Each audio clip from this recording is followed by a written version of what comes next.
जय महाराष्ट्र. मराठा पितुका मिळवावा आणि महाराष्ट्र धर्म वाढवावा हे जणू ब्रीदच वंदनीय हिंदू हृदय सम्राट बाळासाहेब ठाकरे यांनी शिवसेना पक्षाला दिलं आणि संपूर्ण महाराष्ट्रभरच नाही तर संपूर्ण देशभरामध्ये संघटनेचं काम वाढत गेलं.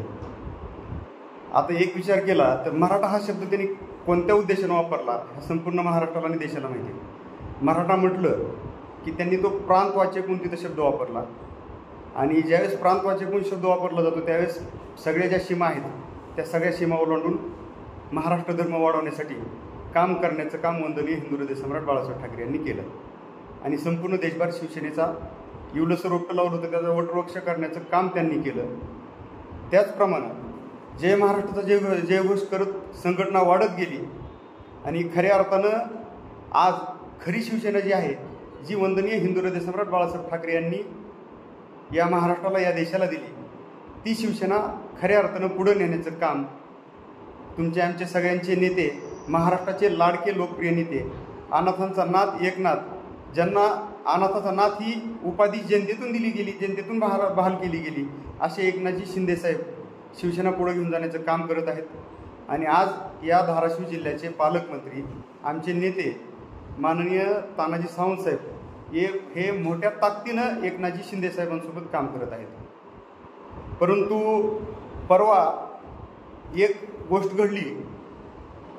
आपसात विरोधाभास निर्माण करणारा एक व्हिडिओ पक्षाचे प्रवक्ते म्हणून ज्यांची नुकत्याच मागच्या पंधरवड्यामध्ये निवड झाली त्यांनी एक केला आणि त्या व्हिडिओमध्ये बोलत असताना बोलले की स्वतः सावंतसाहेब निवडणूक लढवत असतील खासदारकीची धाराशिव लोकसभेची तर लढवावी जर नसेल तर आम्ही त्यांचे पुतणे जर ते त्यांच्या पुतण्याला जर तिकीट देत असतील तर आम्ही पक्षाचं म्हणजे त्यांना जिल्ह्यात फिरू देणार नाही.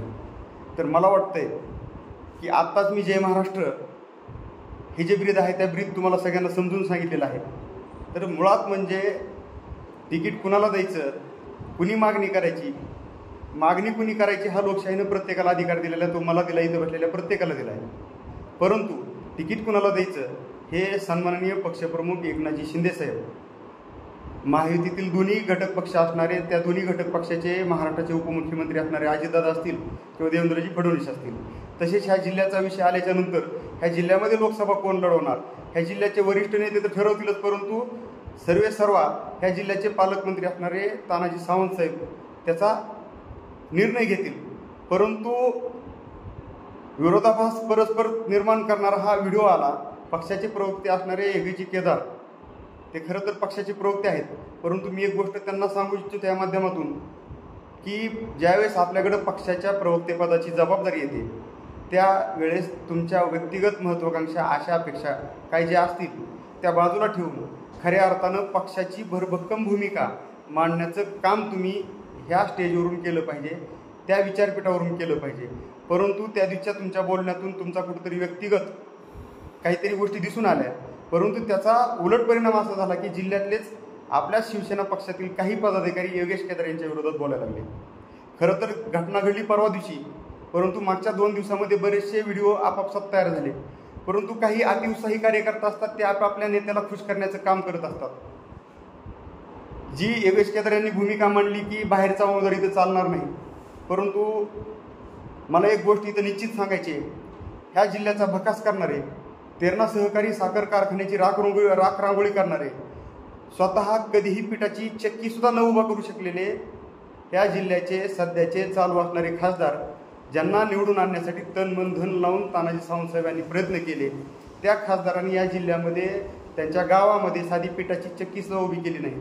परंतु ह्याच तानाजी सावंतसाहेबांनी सोलापूरचे जरी असले तरी आपल्या धाराशिव जिल्ह्यात येऊन हजारो लोकांना तेरणा सहकारी साखर कारखान्याच्या माध्यमातून आणि भैरवनाथ शुगर समूहाच्या माध्यमातून रोजगार उपलब्ध करून देण्याचं काम केलेलं आहे. बऱ्याच गोष्टी आहेत. आपल्याही मराठवाड्यातले कित्येक आमदार आहेत आज मुंबईमध्ये ठाण्यामध्ये असतील काही लोक आमदार आहेत. आपल्याच लातूर जिल्ह्याचे स्थानिकचे प्रॉपर असणारे बालाजी कल्याणकर साहेब आज हे ठाण्याला अंबरनाथ येथून आमदार आहेत. ज्याची खरंच कीर्तिमान त्याच्या मागे समाज राहतो आणि जो काम करतो त्याच्या मागे समाज इथून पुढे ह्या धाराशिव जिल्ह्याचा समाज कायम पाठीशी राहील.